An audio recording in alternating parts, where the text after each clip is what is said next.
Okay. The Board of Direct and Trained Midwifery meeting is convening at 8:07 a.m. on September 22nd, 2022 at the Health Licensing Office in Salem, Oregon by telephone conference call. I will now call roll. Kelsey Fisher, here. Meredith Klein. Here. Beth Iva. Not here yet. Wendy Smith. Also not here yet. Christine Morales. Here. Lynette Pettibone. Here. Meredith Mance. Here. Thank you. Members, when you wish to speak, please state your last name for the record. Board members are asked to not use the chat feature during meetings. Public members wishing to speak must first sign in on the roster sheet available. For public members calling in on the public phone line, please email April Fleming at april.fleming@dhsoha.state.or.us and provide your first and last name. Public and interested parties' feedback may be heard during the public interested parties' feedback period if indicated on the agenda. Everyone is asked to use appropriate language, manners, and protocols when conducting board business. This meeting is called to order. Hi, good morning, everybody. This is Bob Bothwell with HLO. Kelsey, carry on. I don't have much to say right now. So you can go into the agenda, get an approval of the agenda. Yeah, I think the first order of business is approval of the agenda. Does anyone move to approve the agenda? This is one Meredith I actually have a question on the agenda, if that's Go ahead. okay. I'm noticing that we're approving under number 5, we're approving a supervisor and some courses. And I'm wondering if there should have been executive session for discussing that prior to approving those things. I understand we don't need to have it in an executive session. Yeah, we talk about, we make those decisions in the public meetings. I understand, but I don't know that we have any awareness of who the potential, I don't know anything about those cases off the top of my head, and we didn't get any documents for this. The final orders on the materials for both of them. Okay, thank you.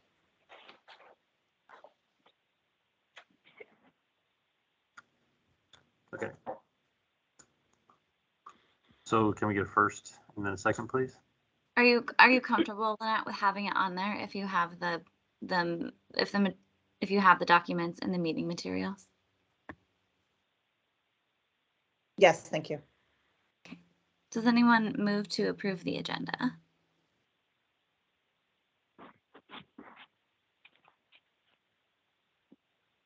This is Christine. I move to approve the agenda.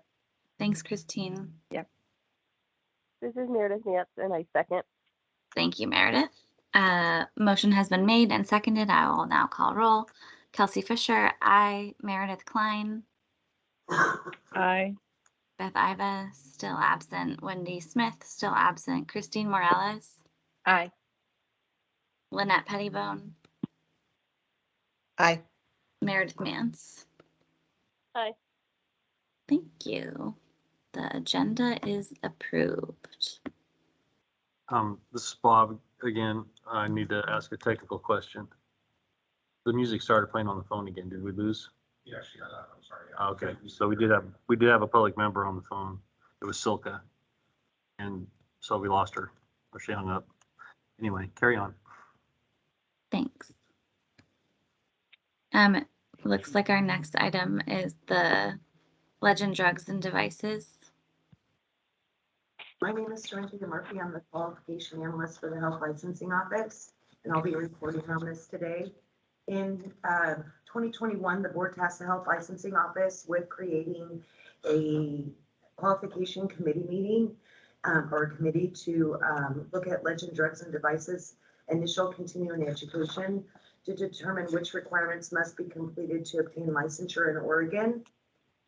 In September of 2021, the Education Committee met and made recommendations to the board, which included creating standardized competencies and a skills exam and a written examination. The committee met in 2022 and looked at drafts that the Health Licensing Office had created for them and made some revisions. And they were assigned tasks to bring back to the next meeting, which we will have, which is in October. And we should finalize up those competencies and then move to the skills and the written examination, potentially 2 to 3 more meetings for that. And so I will give you a taste of where we're at as we move forward with those committees. In September, on September 14th of this year, the RAC met and discussed including TXA as an addition to Legend Drugs and Devices, and determined current licensees would need to obtain additional training like you did with GBS. They recommended 1 to 2 hours and a rollout plan. And they also recommended that that be taken to an education committee.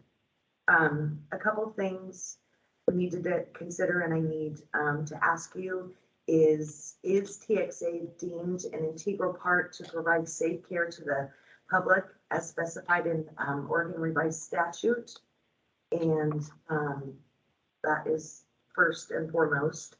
And then if the answer is yes, then does the board want to move forward with this? And do they want the training for current licensees moved up as a priority above what the education committee is doing now with those competencies and the skills and written examination?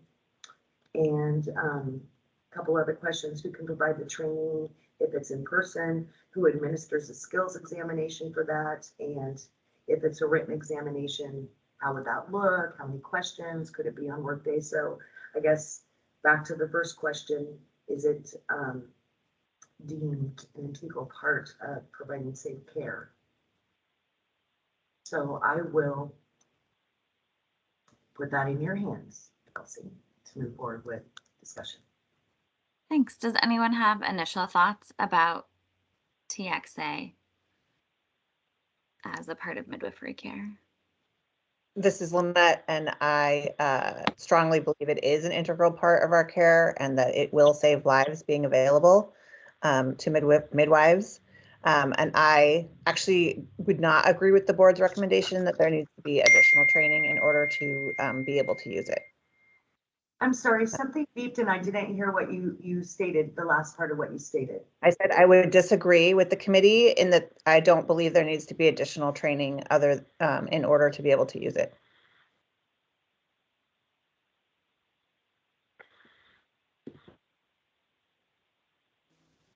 Any other It- thoughts?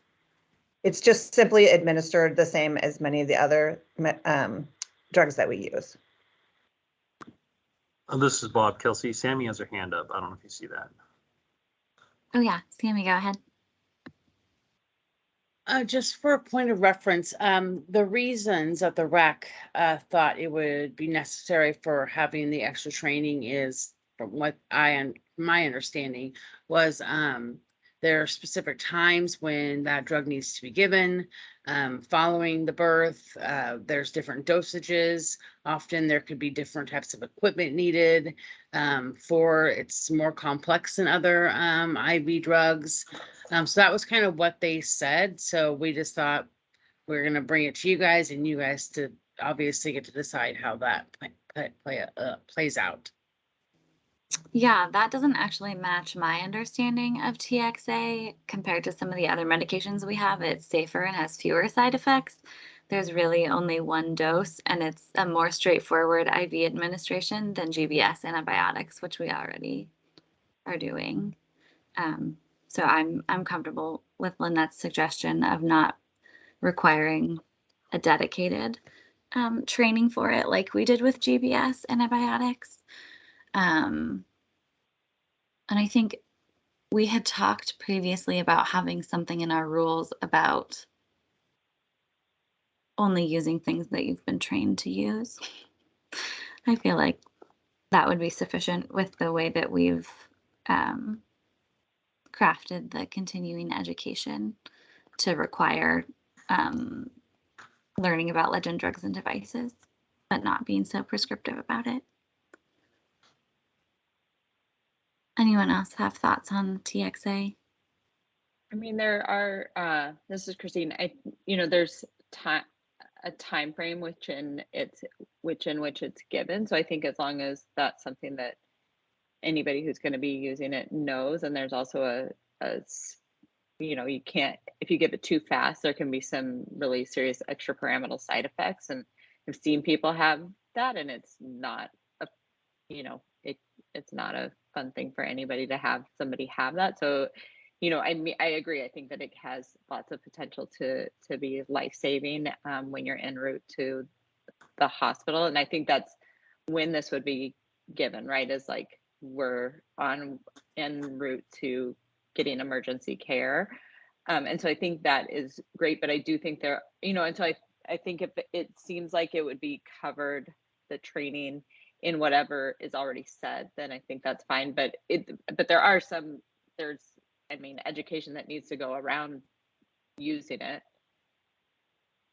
This is Corinthia. So what, if the board decided to add TXA, what it would, in the competencies that we're working on, it would be included in that with the pharmacology and the administration and or people coming in new, but that would not cover anyone currently licensed. So that was why the Rules Advisory Committee recommended that additional piece for the training for the current licensees. This is Lynna again, and I wonder if there could be, since our rules we're talking about rules changes anyway, if there could be some sort of statement in the rule about medications that people have been, people shouldn't use medications that they haven't been trained to use, so that we could still use medications that an individual, like for myself, for example, I'm actually also licensed in Washington, where TXA has been in part of our formulary for a long time. And so I'm already trained to use it. And I imagine there's a number of other licensees who are already trained to use it and could start using it right away based on previous training, rather than having to sit through a whole new training or wait until this whole new training was available. This is Sammy. I think a rule could be in place for that. The thing you have to consider is once you add it in scope, it's in scope for everyone, but you can make a statement saying you must be trained. And then obviously if something happened, a complaint came in, we would look at records, ask for see what the training was that the person had. And so it would kind of roll out that way. But definitely a rule can be written that you cannot use any medications without training. And it may already actually say that. I have to look to be sure, but I can make it clearer as well.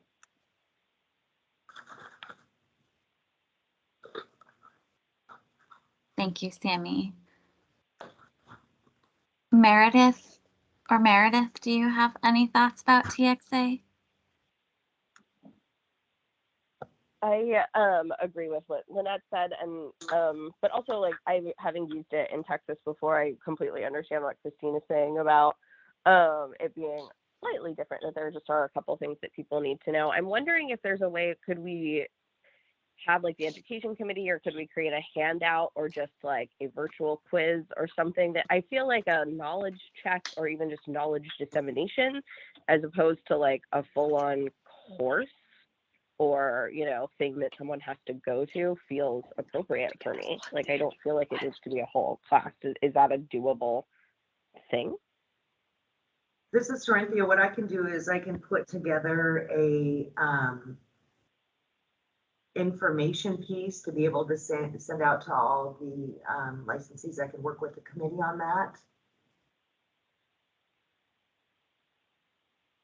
if that's something the board wants to do. Yeah, and I can designate a RAC member to help with something like that. Maybe have a RAC member and a education committee member kind of just be our subject matter expert. I'm sure that if Silka gets back on, she'll probably have some comments about it because she's on the Rules Advisory Committee. But I'm sure that one of them will be willing to help out with that.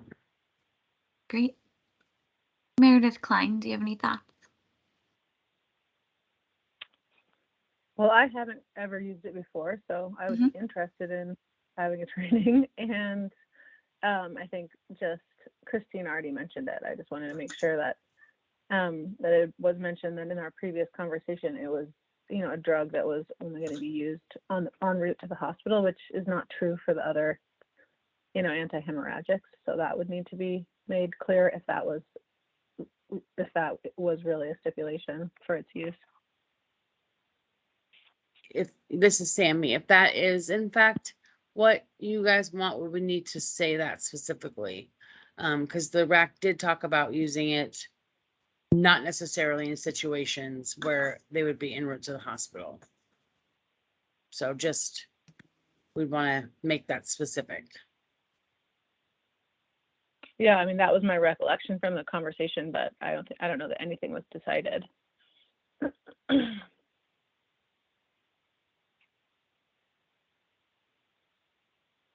Does anybody who's used it before, is that how you used it? Typically, it's used as a second line anti-hemorrhagic in the event of a hemorrhage. So you would have, you know, someone hemorrhaging first, and second, you would have already used one of the other anti-hemorrhagics, and then you would, you know, it takes a little bit of time to administer, and so most likely, yes, that would be the scenario, that someone would already qualify for transfer in the event of using it. I'm not a huge fan of I guess this is somewhat of opinion, over writing requirements. I would like midwives for that to be the case, but I don't know that I want to put it in rule that that's exactly, you know, that they have to transfer if they're using it. I don't know that I want to tie their hands quite like that, but I do would want to put that in the education materials, that was the expectation, is that you would, you know, most likely be transferring. Lynette, this is Sammy. Is there ever an instance where you would use TXA first? No, it's a second line. So you could put, would you feel comfortable putting it as a second line of defense for anti-hemorrhagic? Like you use something else in A through whatever, and this would be your second? I mean, that would be more restrictive but specific. I don't necessarily feel that we need to be that prescriptive in the rules about it. Oh, and I see that Wendy is here and has her hand raised. Do you want to share, Wendy? I can wait if you want to go, and since I didn't hear the whole discussion, I'm maybe saying things that don't apply. But I mean, I think it's really not considered a second line anti-hemorrhagic, right? I mean, because it works in a very different way than the other medications that you're using. So, you know, and it actually works better if you give it sooner rather than later. So I guess I disagree with thinking about it in that way. And I also don't feel that it to me, it doesn't trigger a transfer. You know, so I guess I'm just going to say those two things, because I feel like the liberal use of it is really safe, and it's effective, and because it's working in a different way, it does not necessarily have to be considered a second line medication. And in fact, you're more likely to have, you know, a better outcome if you're using it in conjunction with your other medications. Yeah, thank you so much, Wendy. Yeah, my understanding of the way that the literature describes it as a second line medication is that it's for treatment. And Pitocin is like a first line because it's also a prevention. And so like that's where the second line comes from. But I agree that there's absolutely situations where you wouldn't necessarily have to transfer. Like especially in cases where there's a significant amount of bleeding in a small amount of time, you would use Pitocin, you would maybe use other use other uterotonics and TSA, and then maybe do a quantitative blood loss and be like, oh, it's sure it happened really fast, but it was only this amount and the person is fine and doesn't need to transfer. Or as Wendy mentioned, TXA is good for any cause of bleeding, not just uterine atony. So if somebody has a laceration that's actively bleeding and use TXA and then you're able to repair it, then that doesn't necessarily require a transfer either. Kelsey, if we could just bring Wendy up to speed. Cynthia gave an overview that Legend Drugs and Devices Committee has been meeting to get that new program up to speed. The Rules Advisory Committee met, talked about TXA, and came up with some questions for the board. First question was, is TXA deemed an integral part of midwifery care? Question 1. Question 2, if so, the RAC committee wanted the rules of the Legend Drugs and Devices Committee to create a small short program to get all licensees who currently are licensed up to par with using TXA. The board has now talked about it, and it sounded like most everybody thinks that extra training is not necessary. However, maybe information sheet, FAQ, a combination of that to go out to every licensee would be the most appropriate. And that would just be wrapped into the whole program when you first become licensed. Does that cover it? This is Cynthia. The other thing that I heard discussed was putting it in those education materials to be used most likely to be transferring. However, there is additional discussion, so it doesn't sound like that necessarily is the case. So I wanted that also clarified as well. Please. This is Bob, and since we're at a pause for a quick second, I wanted to make note for the record that Wendy Smith, we recognized her at 8:25 this morning.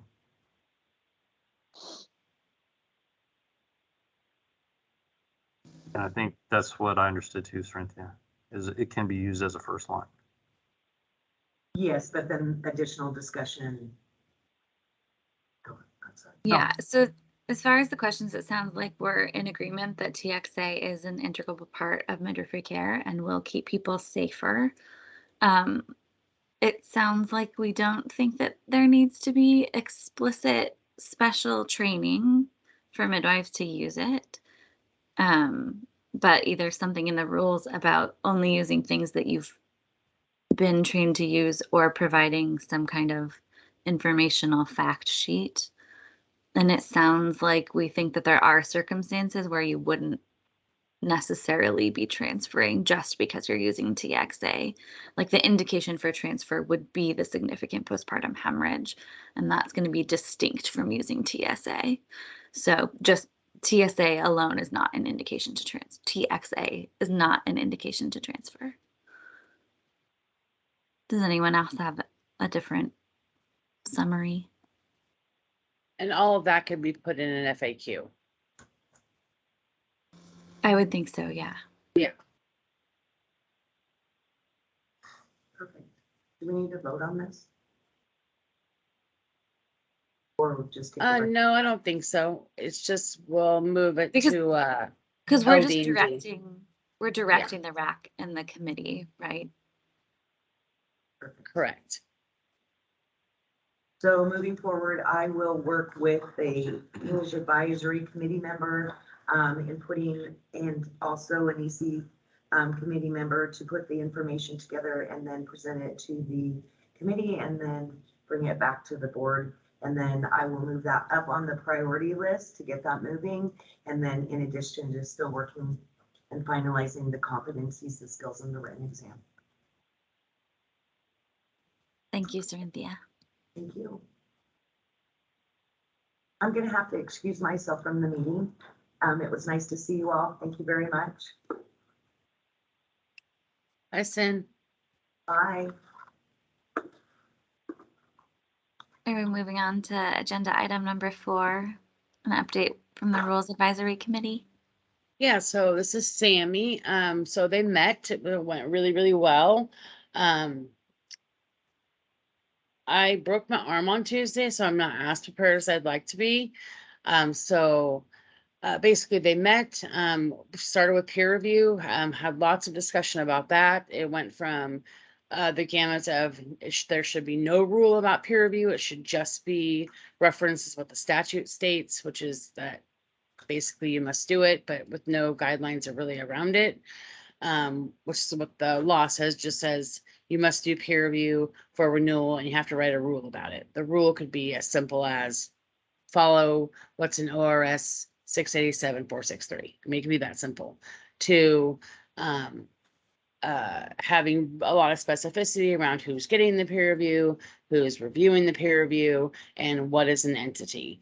And what they ended up doing is not really kind of a straw poll. So everybody gave their first choice and everybody gave their second choice.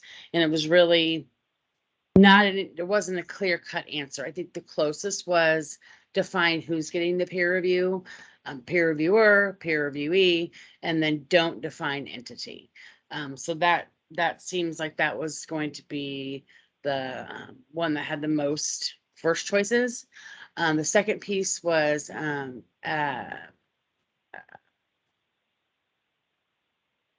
abnormal fetal growth.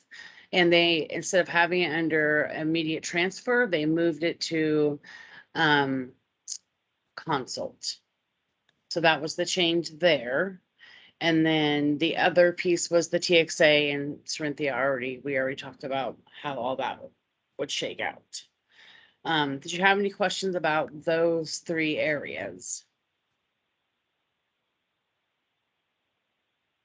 So I'll just keep going then. So because there's like a lot of changes and this TXA kind of went sideways, and the RAC said, so originally you guys were scheduled to vote on proposed rules today. And we're going to bump that out so we can get the TXA stuff handled, kind of work that through, because we're going to need to have that up and running before the rule becomes permanent. My plan is at your November meeting, I'll have a new schedule. And my thinking is we'll have everything, since we're not going to have to do an education piece, we're just going to do an FAQ or information sheet. I could probably have a permanent rule as soon as February 1, probably March 1. So I'd have you guys vote on the proposed rule in January, have the 28 days in the hearing. You adopt them in February and they would go permanent in March 1. So that's like my rough draft thinking, which I'll have all of that for you guys at the November meeting. Any questions about that? And I have one other thing. The third thing is, and this isn't necessarily something you have to decide today. I just wanted you guys to be thinking about it. Normally, how you guys have done rules over the past decade is the board drafts the rule, then it goes to a RAC, and it goes back to the board for approval. So with Legend Drugs and Devices, we've got a secondary committee. So the first committee is Legend Drugs and Devices. Do you want their recommendations to go to the board first and then go to a RAC, or from the education committee directly to the RACs? Most boards do it education committee, RAC, board. You guys have done it committee, board. Yeah, committee to the board, then for approval. Yeah, that's right. So kind of what's your thinking? You want to stay with your same mantra where you guys approve the proposed rule or approve the language before it goes to the RAC, and then the RAC looks at what you guys actually proposed, and then it goes back to you after the RAC makes their recommendations for approval. Does that make any sense at all? Yes, Sammy, thank Okay. you. I think I have one question about that. If we Okay. do choose to have it go straight from committee to the RAC, and then it goes back to us, if we then make significant changes, does it need to go back to a RAC? No. Okay. I mean, it can, but a RAC isn't even required. So you don't have to have it. If you decide that, well, we made so many changes, we need to have more feedback, we can definitely go back to a RAC, but you don't have to. Okay. I think I'm in favor of sending it straight from the committee to the RAC, but I'd love to hear what other board members think about that.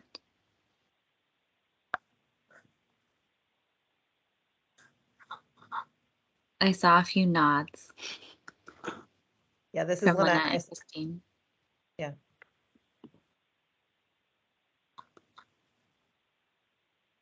Wendy or Meredith, do you have any thoughts on the trajectory of that rulemaking? Kelsey, I agree with your proposal. Thanks. Yeah, me too. Perfect. Great. I'm That so- will speed her up then. I'm sorry, I'm having some speaker problems and I'm having trouble hearing. Sorry. Oh, sorry, Wendy. I was just saying that it seems ideal to me if the rules work goes right from the committee that's working on it right now to the Rules Advisory Committee and then to us. Although historically it's come to the board in between the committees. Yeah, I have no problem having it bypass us initially. Great. And then come back. And Sarinthi and I attend each other's meetings, so we make sure that it's cohesive and we know what each other's doing. So a lot of times I'm writing the rule in her meetings, so I will march forward with those orders then. Thanks, guys. Can I ask a question about this? I wanted to get a reminder or clarification from the rest of the board about our intent around the fetal growth restriction. I thought the question was, do we need to explicitly add this back in as a specific word rather than relying on the line about generally antenatal surveillance? Yeah, and I'm not non-reassuring fetal surveillance. Right, and I'm not sure the RAC understood that as the question. Yes, they it did sounded understand that. Okay, so did they have a proposed answer to that? Because what you had said is that they proposed moving it to consultation, but were they clarifying the actual wording to include Yes, specifically? they thought that it needed to be included, but they thought it needed to be included. And if it came up, it was a indication for consult, not for transfer. They did agree that it needed included though. Okay, great. Sorry, I didn't make that clear.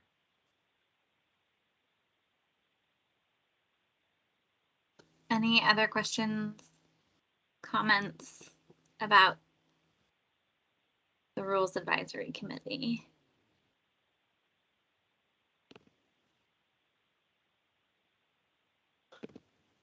No? We ready to move on to agenda item 5? Approval of supervisor and case. And if anyone missed it, the information for that is in the meeting materials for today.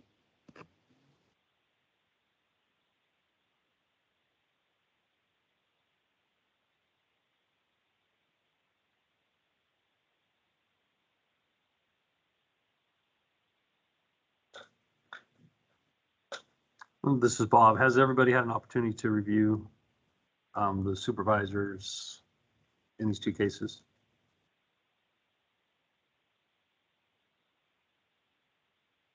So as you see in the material that both supervisors, neither one of them have had any discipline. One, Misha Orvans has been licensed since 2015. And Caitlin Madigan has been licensed since 2019. And they're both, I would have to double check Caitlin Madigan's license. Looks like it, unless there's a typo, but I can check that.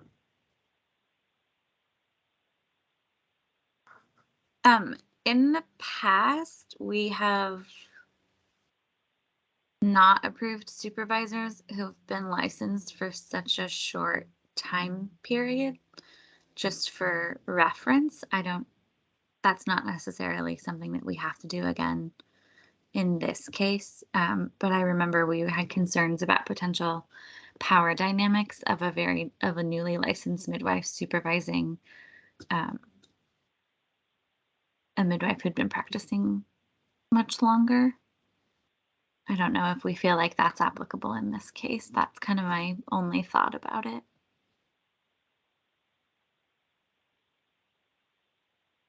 I was thinking the same thing, Kelsey, and then I looked back into like the final order for this case, and we didn't specify that. Right, yeah. And it wasn't specified when we were looking at other supervisors either. That was just, you know, the board has the authority to approve the supervisors or not, and we chose not to in a different case. Yeah, the board typically waits till the individual's licensed at least 5 years. Seems reasonable. Mm-hmm.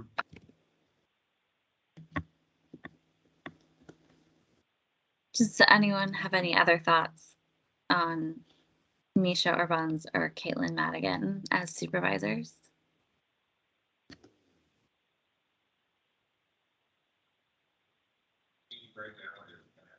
And then do we want to, it seems like a bigger question of if we approve Caitlin Madigan as a supervisor with only having been licensed 3 years. This is Bob. She is currently inactive. Oh, she's inactive.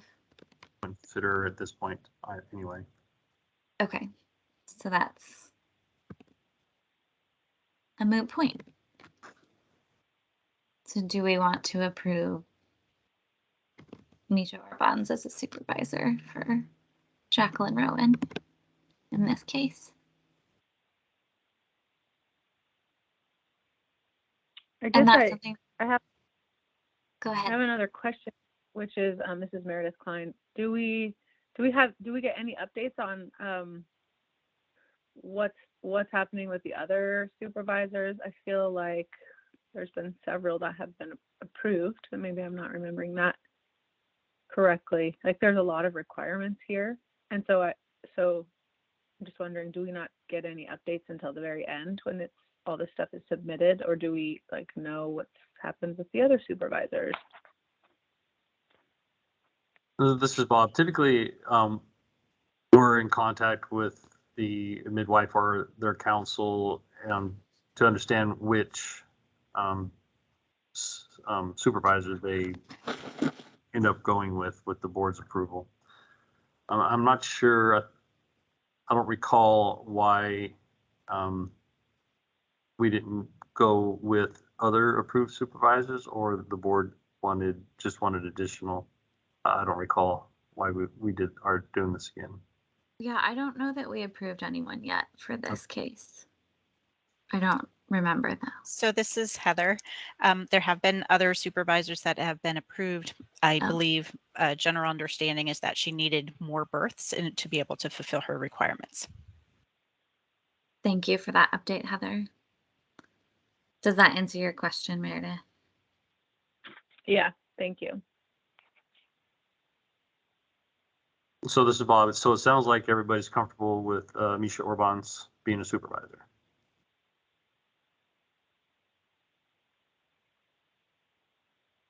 Yeah. Do we need to vote on that? Yes. Does someone want to make the motion?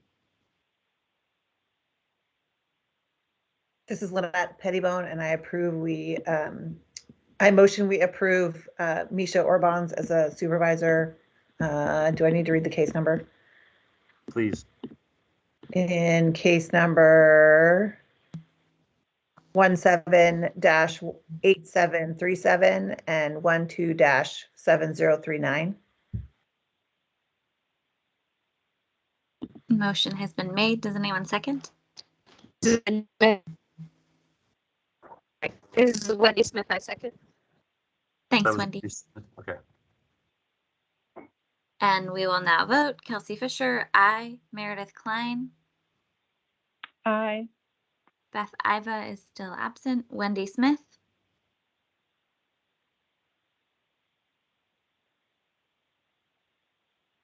Wendy, you're muted if you're acknowledging.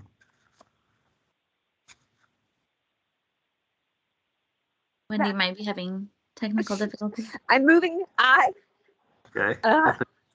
Thanks, Wendy. I. We hear you. Can We you hear hear me? your eye. Aye, Wendy. okay. Thank you.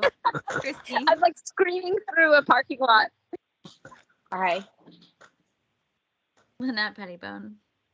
Aye. And Meredith Mance. Aye. Supervisor is approved. Thanks, everyone. So this is Heather Vogelsong. So I'd recommend that the board also vote on the second request. Oh, to not approve. Do we need to vote if she doesn't qualify as a licensee who's currently inactive?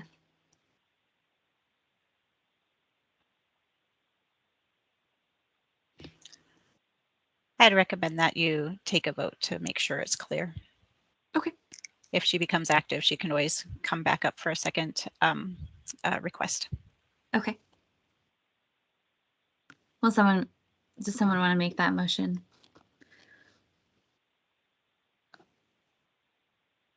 That This is we, Lynette Pettibone, and I move that we not approve Caitlin Madigan as a board-approved supervisor in case number 17-8737 and 12-7039. thank you, Lynette.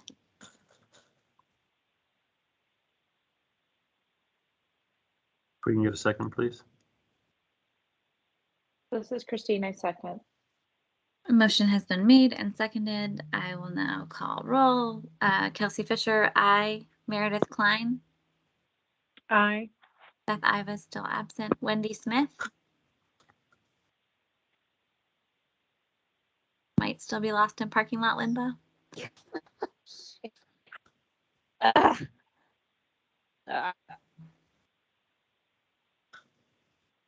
That sounded like an aye from Wendy. I. Perfect. Yeah, Thank I. you. Yes. Christine Morales. Aye. Lynette Pettibone. Aye. Meredith Mance. Aye. Thank you. Motion passes.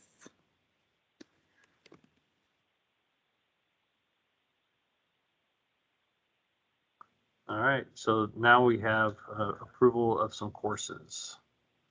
Trappist, are you online? I am. You want to give the board a little overview of the courses that what we found, discovered? Yeah. So actually,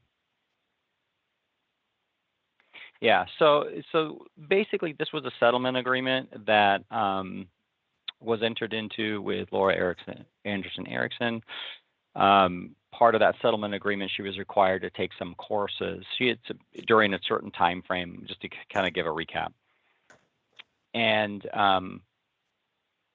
she submitted courses for that time frame, which you approved of all of them except for one, and that was the class that is described in the settlement agreement here.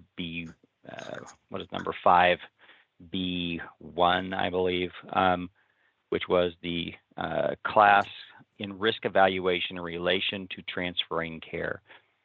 The class that was submitted previously at a meeting was more about the process of transferring care, and it was my understanding that you wanted to see something that was more about the evaluation of the risk in relationship to making the decision to transfer care. So, I went back out and I asked for some additional information, and the information that is here before in the meeting materials here, there were two classes. There was one class that she submitted, and then she also submitted this email with some statistics that she wanted you to take into consideration when deciding whether or not she's fulfilled this requirement. And then the certificate of completion, the certificate of completion here on this global midwifery skills update class, the syllabus that you see attached was one that I found for this class. So this is my understanding. I did put it out there to ask for a little additional information, but as of this date, I didn't get any additional on it. But this is the information that I found regarding this class. So.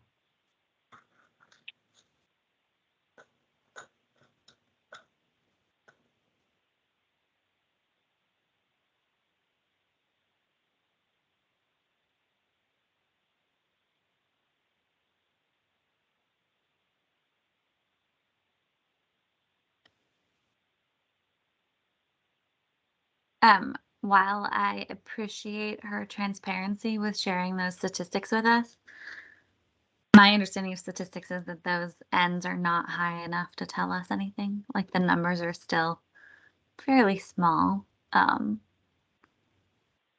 So I'm glad to see that there's no losses happening, but I don't know that that's enough. For me, it doesn't appear that this class really gets at the risk assessment that we were asking for either. But I don't know if anyone else feels differently about this syllabus.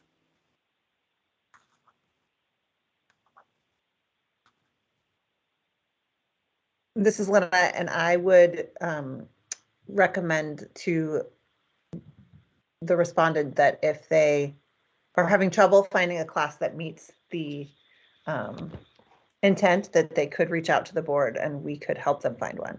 But that this, again, in my opinion, does not meet the intent that the board was seeking.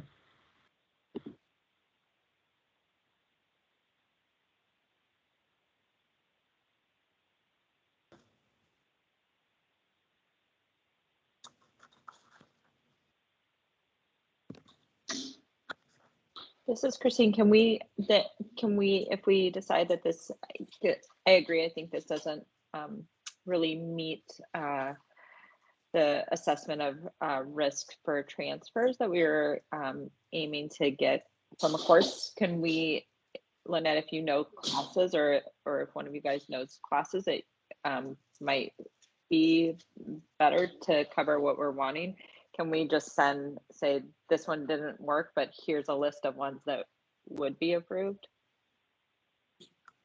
This is Bob.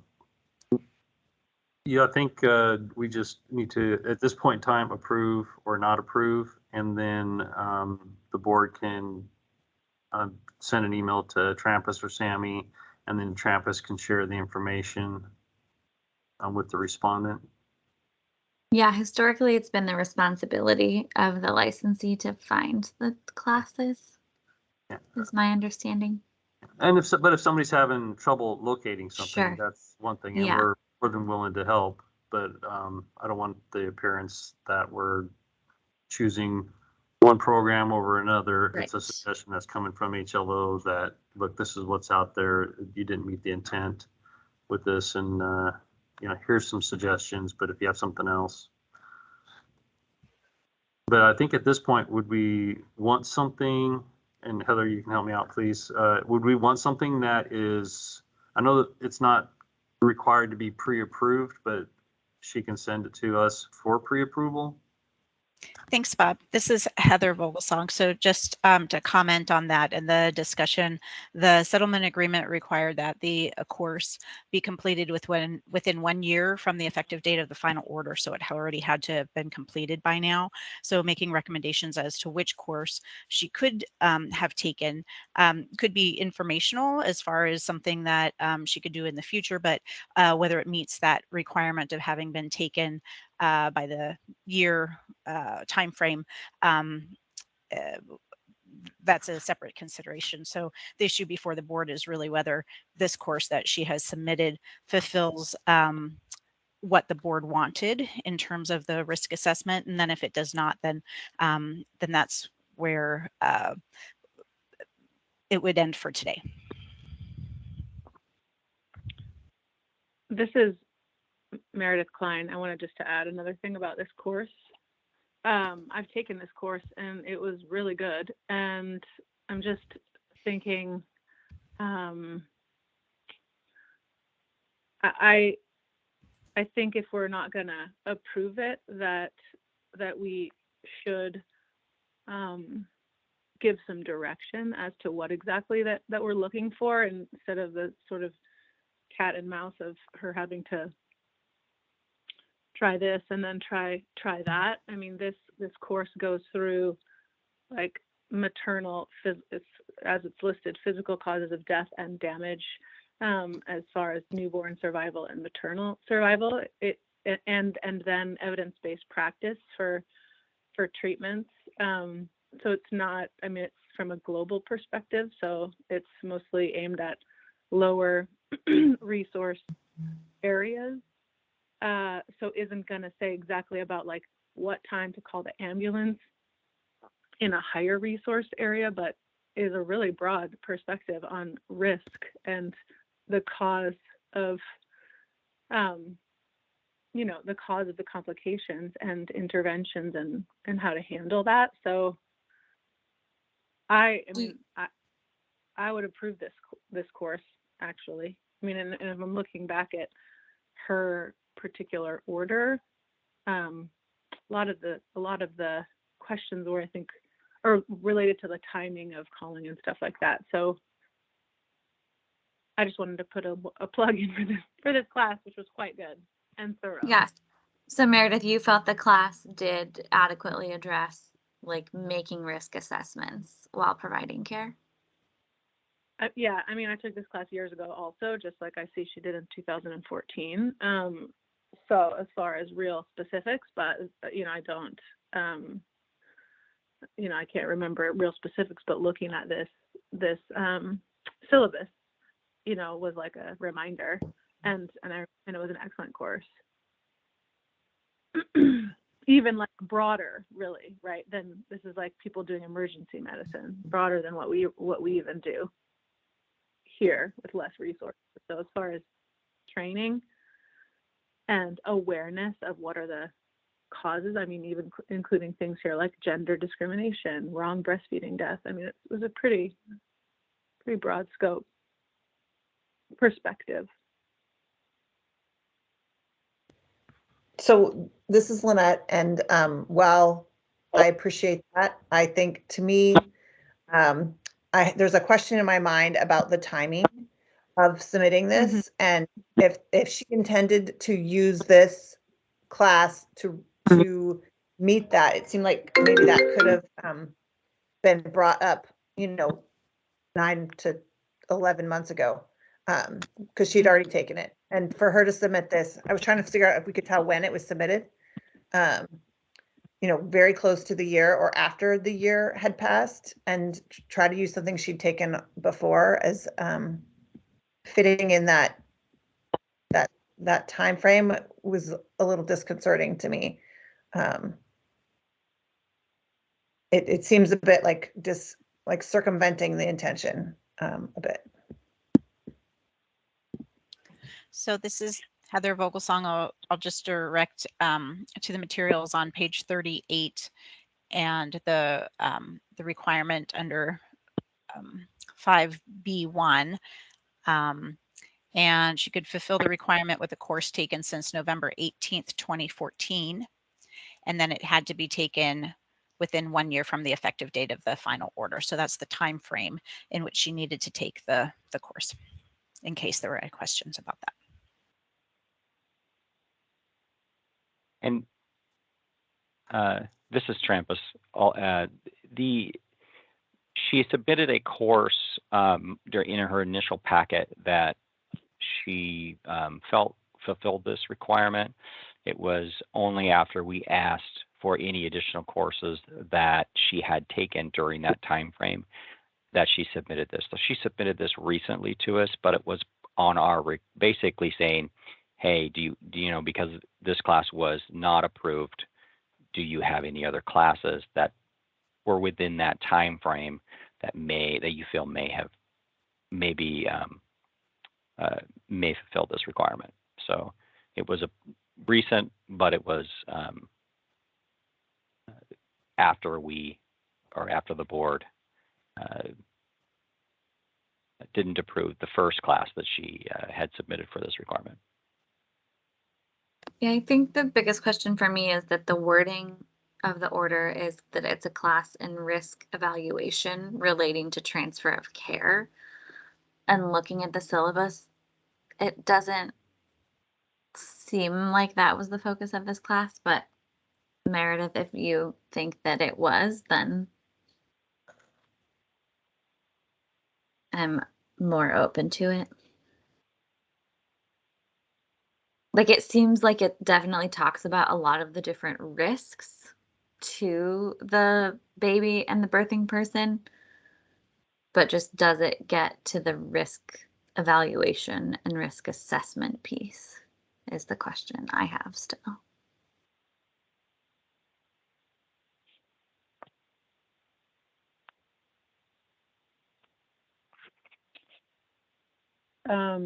Yeah, I mean, I guess I'd be interested in seeing like what are some classes that we would approve for this, you know, because if you're like there's the leap from educating yourself on all of the potential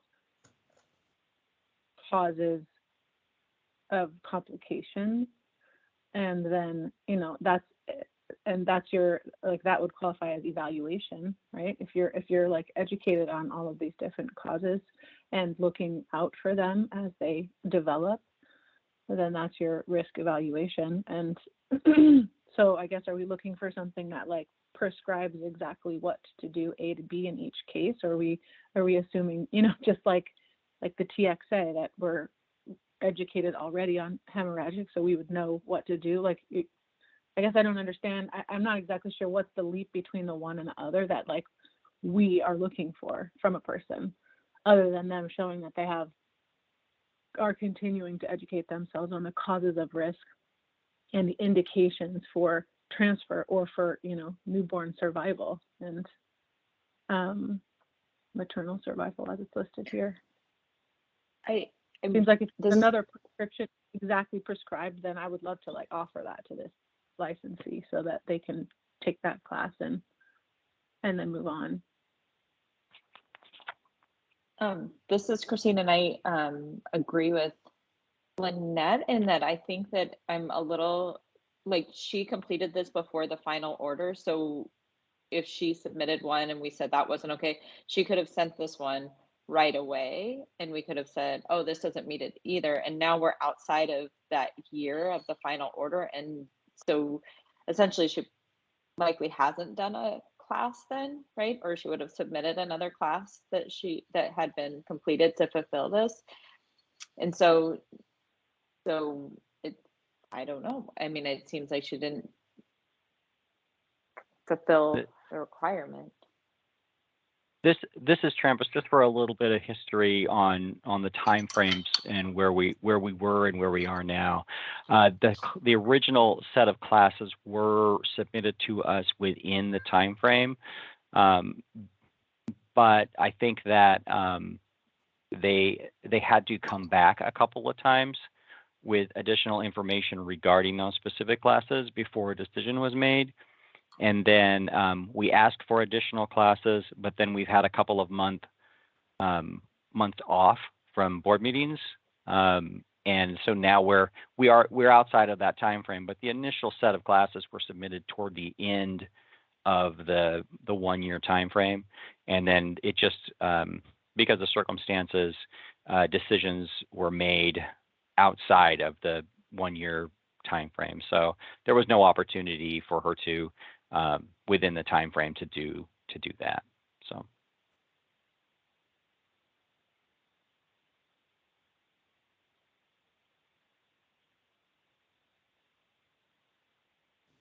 It seems like the thing that we have to decide is whether we're approving this specific class or not. So does anyone else want to weigh in with their thoughts on it, Wendy or Meredith Mance?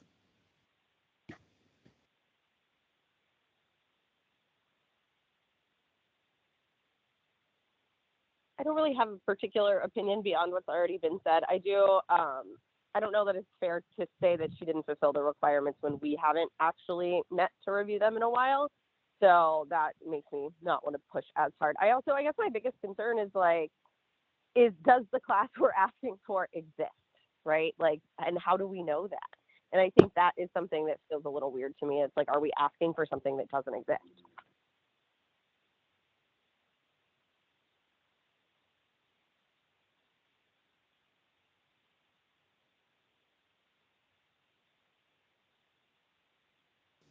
I mean, I know that in the past in Oregon, we've had risk assessment classes that were available. But I haven't looked personally to see what's out there right now. And I know it's not our responsibility to find the class for her, but it does feel, I mean, I certainly feel out of the loop on like what current risk assessment classes are that are available. So it feels a little not awesome to me to continue. And I agree with the concerns, but like, it feels a little not great to continue to say like, no, this isn't it, but not actually have any of us have any idea of what does exist currently, you know? So thanks, Meredith. This is Lynette. And while I do agree and understand that, she had a year and she also had time before she even signed it. So if she had questions about it, she could have asked that before she signed it.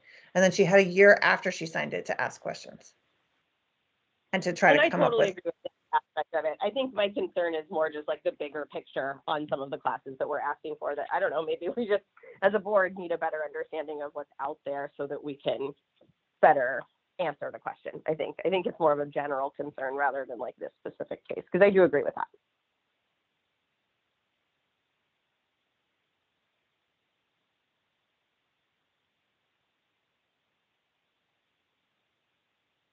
If you want me to weigh in, I'm this is Wendy, and I'm sorry. I I don't know. We don't know the content. She feels it meets requirement. We have one board member who feels like it meets requirement. I guess I feel the same way that these get carried out. We don't give them anything specific, and I think we just have to try to agree or not agree that it met the intent of the, rationale for the, requirement. I don't know. I don't know what to say. I don't know what the content is. This is Lynette, and I just Googled real quick, and I came up with a risk assessment and transfer bundle on Hive.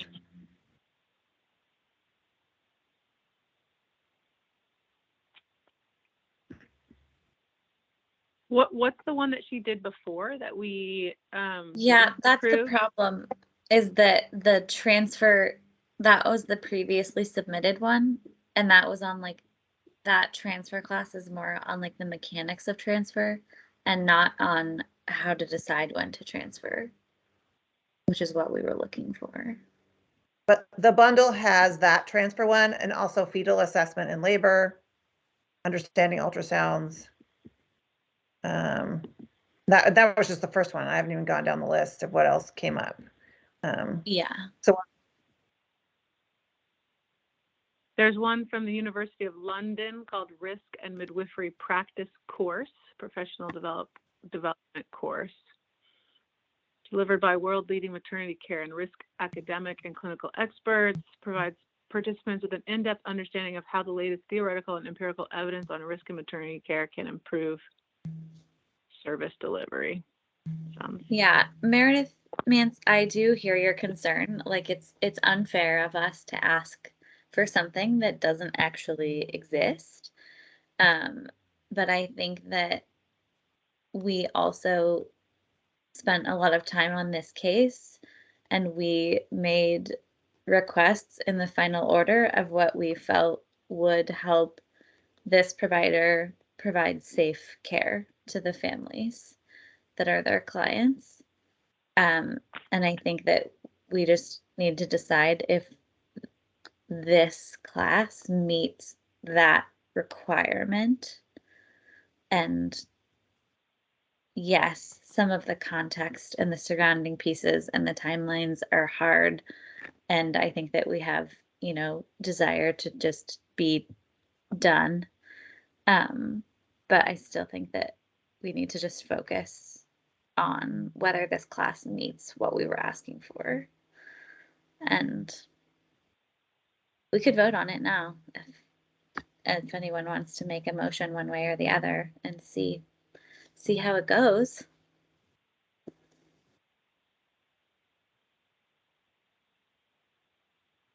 Or we can keep talking about it.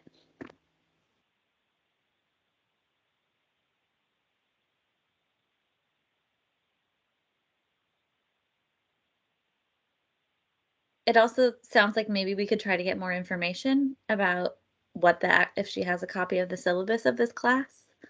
Like she didn't submit it to us. Like Trampus just found this outline. But I mean, that might be an option.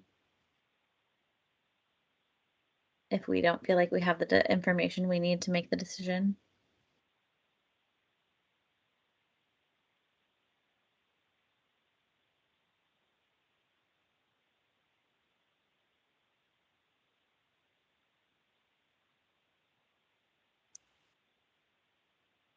Anyone with more thoughts or the desire to make a motion?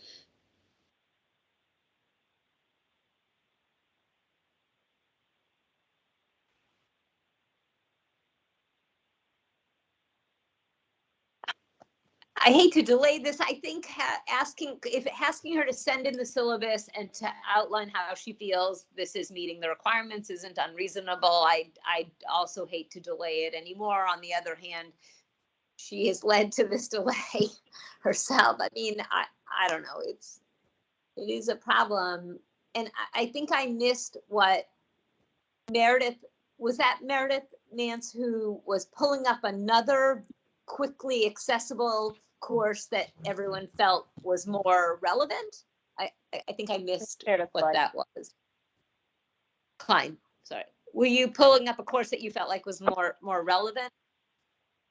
No, I mean, I like this course that she submitted. I was just Googling, just like Lynette was, and there was a course from the University of London. Looks like it's a, 8-week thing. So I already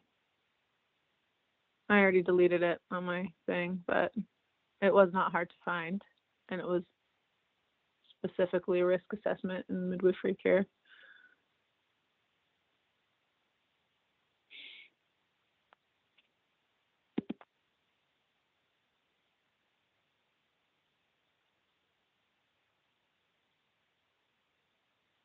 So can we ask her to send in the syllabus to be reviewed, and we can do that, offline in the middle of our session, and then can we make an email vote approval for it if we feel like it's okay? I mean, I think all of our meetings have to be public, and that would be board business. So we'd have to go through the whole. I don't think we can do it online, as much as I love that suggestion. But I think that we could. It seems like we could probably ask for the information and then vote on it at our next meeting. And I think we want to be, this is Lynette, I think we want to be really specific that we don't just want the syllabus because we can get that online, that we actually want her to tell us why she thinks it meets the requirement.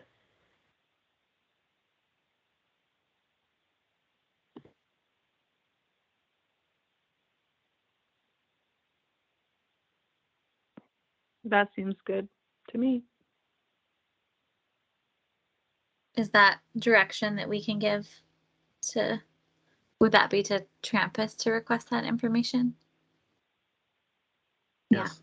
Yeah. Okay. So it sounds like we're not going to make any approvals or denials at this point. We want more information, as we are wont to do.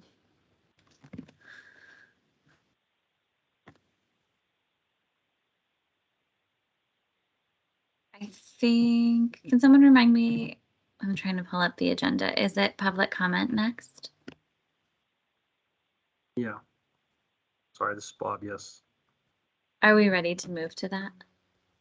So this is Bob. So as I'm understanding, you're giving us direction to request additional information on the course and why she feels it meets the board's request. Yes.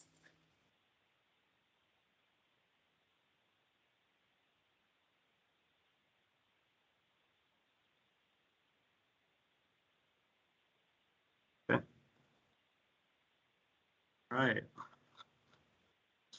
So, looks like, yes, public and interested parties feedback. All right. Bob, with Jello, is there anybody on the line? Oh, okay, Silka's still there, or came back. Didn't hear you come back on. Go ahead. I'm sorry. Great. Kelsey, go ahead and read us in. At this time, the Board of Direct Entry Midwifery will hear public and interested parties' feedback. Members of the public, please wait until you have been recognized. Once recognized, please state your name and affiliation to the board for the record. Silka, Good morning, members. go ahead. Good morning, Midwifery Board members.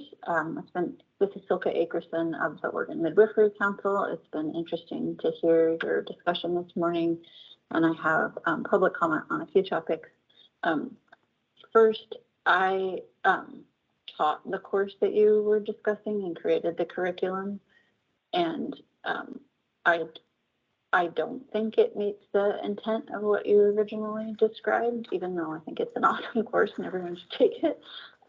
But OMC has offered every few years a risk assessment course that does meet the requirements.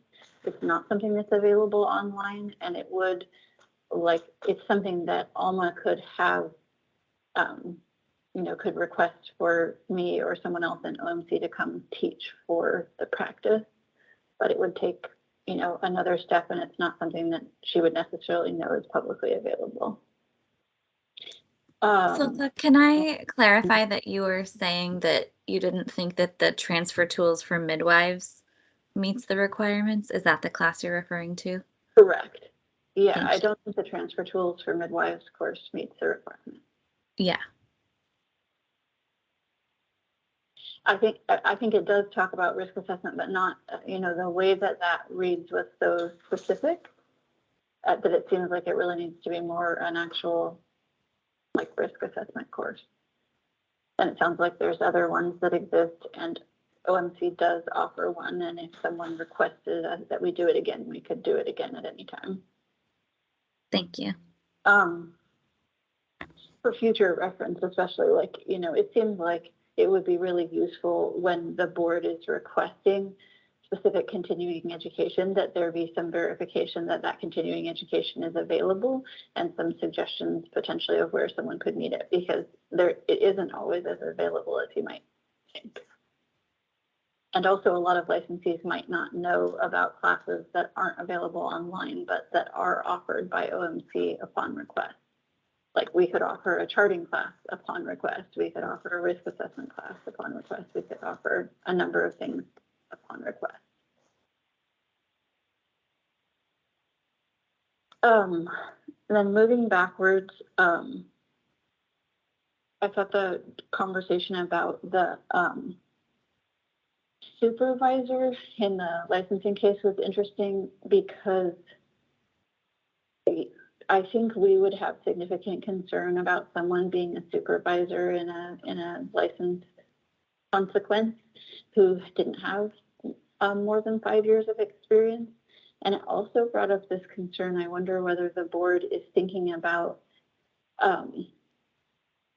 really what is the role and intention of a supervisor, and if a licensee has multiple complaints and multiple supervisors, at what point is it meeting the intent of the board? I had a conception in my mind that there would be, someone who is tracking, that a supervisor would be tracking more broadly what's happening with a licensee. But if there are, 3 or 4 or 5 supervisors bridging more than one case, it seems like it could really get lost whether the quality assurance issues are being followed up on. Then moving further back, in the conversation about TXA, I wanted to clarify that the main concern and the main desire for more education is about, you know, I'm not someone who has used TXA yet, but my understanding and review of the literature is that the rate of IV administration is more specific, and that it matters more that it's specific than the other IV medication that we have access to, and that there can be consequences like Christine was referring to if it goes in too quickly. And we don't have, or at least to my knowledge, most community midwives, LDMs, don't have the kind of rate setting equipment for IVs that are available in the hospital. And so I think that that deserves a deeper look to make sure that midwives have really clear information about rate, about how to accomplish that rate with the equipment that we have, and about the consequences of TXA going in too fast. But otherwise, I felt supportive of the conversation about TXA. In regards to the whole RAC, or the peer review, and the fetal growth restriction pieces, this was a significantly more complex RAC meeting than other RAC meetings that I've been in around the peer review, especially, but also the FGR. And I highly recommend that board members take the time to listen to the full recording of the RAC, because I think there's a lot of really important information to understand there beyond what would be in a summary report. And then the last thing is, I just wanted to report back to the board that I had a conversation with a traditional midwife who was formerly a licensed midwife this summer, which is the second time I've had this conversation, where a midwife had been a licensed direct entry midwife, living in a rural area, serving a population with pretty limited options for maternity care in that region, who has dropped her license because she couldn't afford the license fee with the small practice that she has in her region. And I think this is a really significant issue, because we actually really need and want licensed providers in these rural areas for the safety of the pregnant and birthing population in that area. And I think this concerns about the license costs just keep getting kind of kicked down the road. But I just want the board to understand that they have really real repercussions. It means that, you know, in the place where this particular midwife lives, there's no longer a licensed midwife, which means that anyone choosing a community birth there no longer has access to antihemorrhagics at their birth, or, you know, other things that the license affords.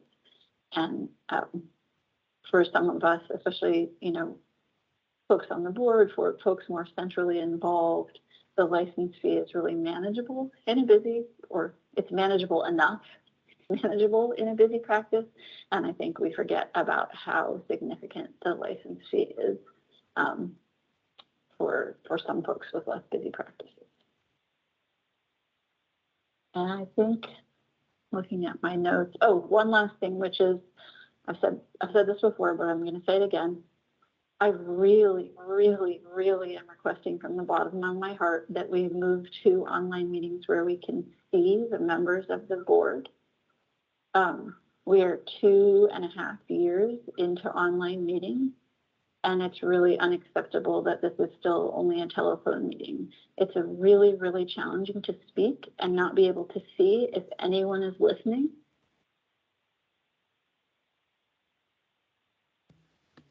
Thank you for all of that comment, Silka. It looks, Sammy, did you have your hand raised? Were you wanting to respond?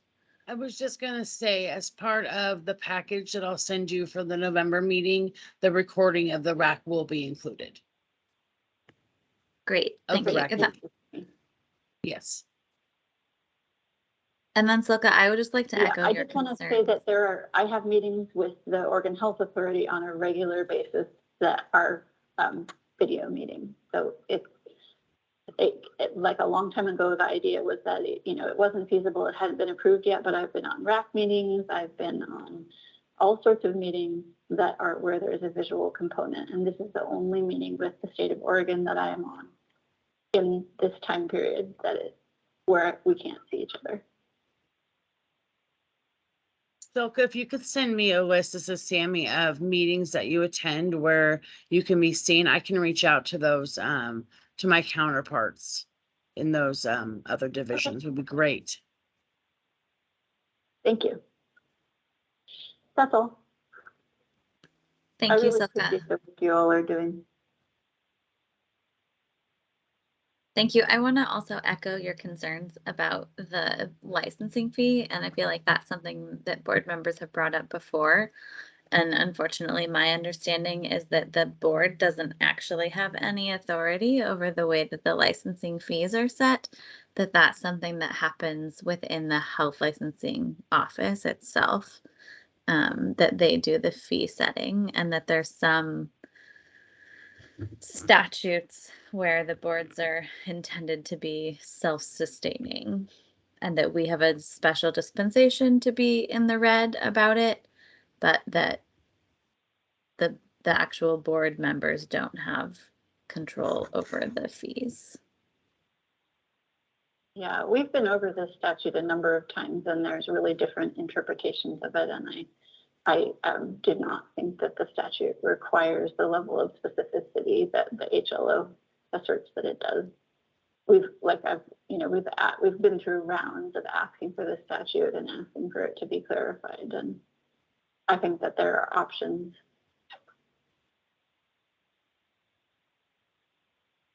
Thank you. It does seem like a public safety concern to have the fees prohibitively high. Wendy, did you have your hand raised? Well, I did, and this may not be the place because it's really more of a question around that than an answer to it. So I don't know if it's appropriate. I think the question is, and so this is complete naivete. It's going to sound elitist. I'm sorry.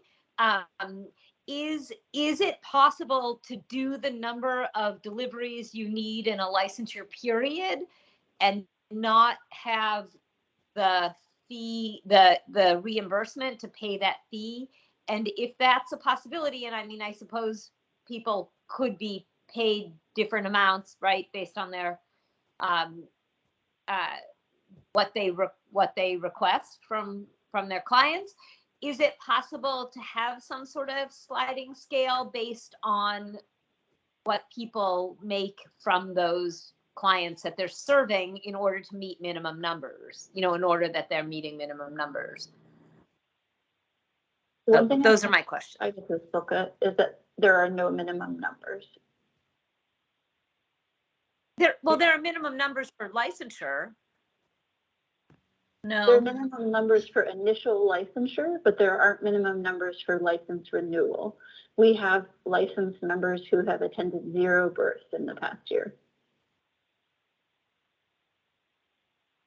There is a discrepancy in how much continuing education you have to do. If you've attended fewer than 5 births in the last year, there's additional continuing education requirements, but we don't have a minimum for maintaining licensure.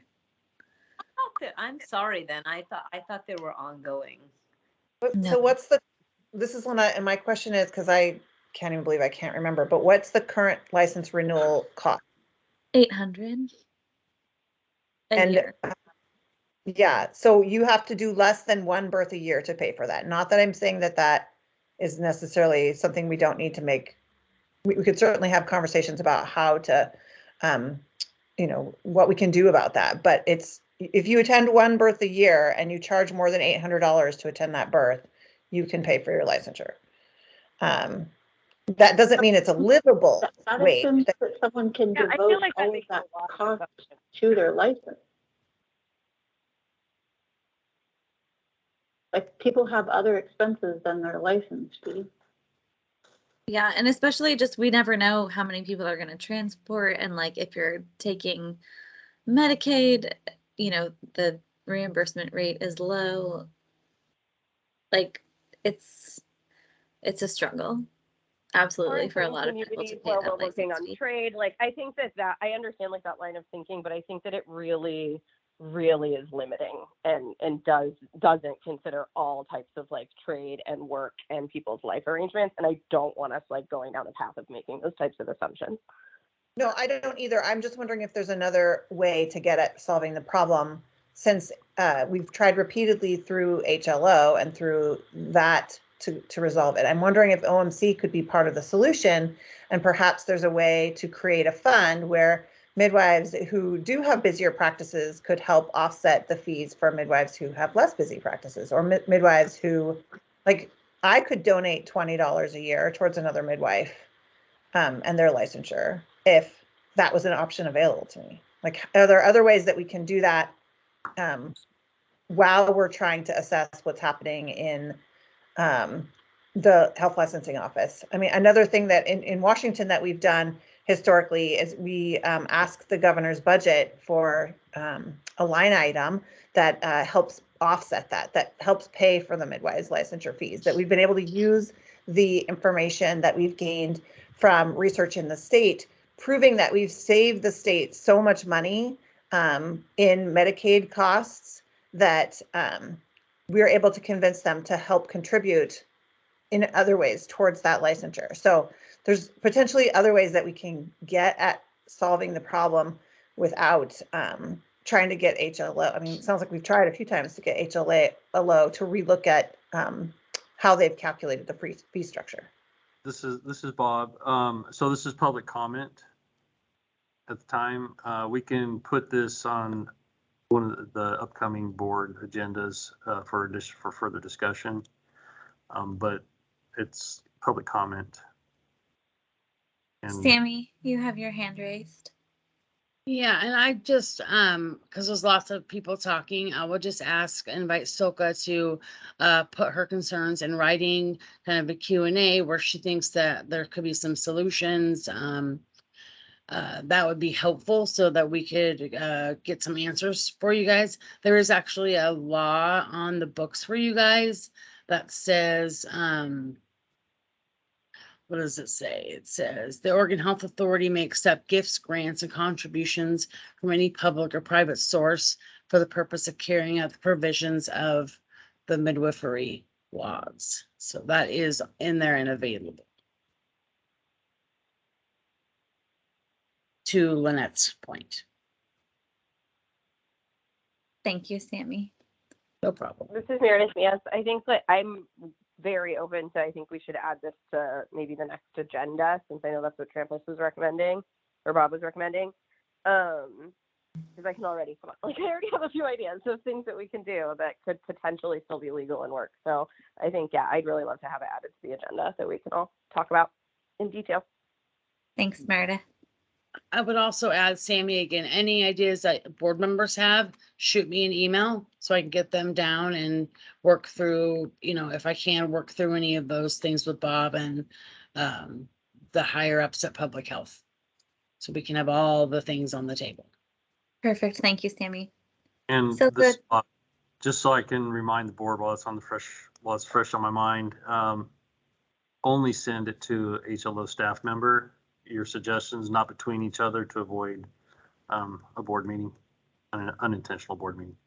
Yeah. If we're discussing board business and there's quorum, it was a board meeting. So yes, don't do that. I'll send an email as a reminder, and then you guys can just reply to me, and it will go individually that way. It reminds you, and you won't be able to reply to everybody. Thanks, Sammy. Just me.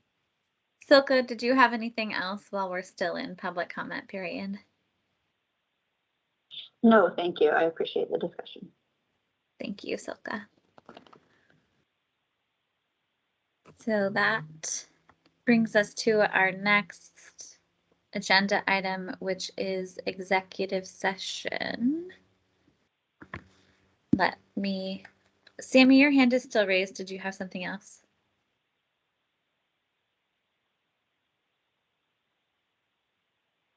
No. Okay, thank you. So, the Board of Direct Entry Midwifery will now meet in executive session pursuant to ORS 192.6602F and ORS 676.595 for the purpose of considering information exempt from public disclosure at 9:37 a.m. on September 22nd, 2022. Representatives of the news media shall be allowed to attend the executive session by conference call and will be provided further call-in instructions shortly. The public phone line will be muted for the duration of executive session. Are there any representatives of the media on the public phone line? There's nobody on the phone line. Recognizing there is no news media in attendance, the public phone line will be muted for the duration of the executive session. We will return to open session before taking any final action or making any final decisions. We are now in executive session.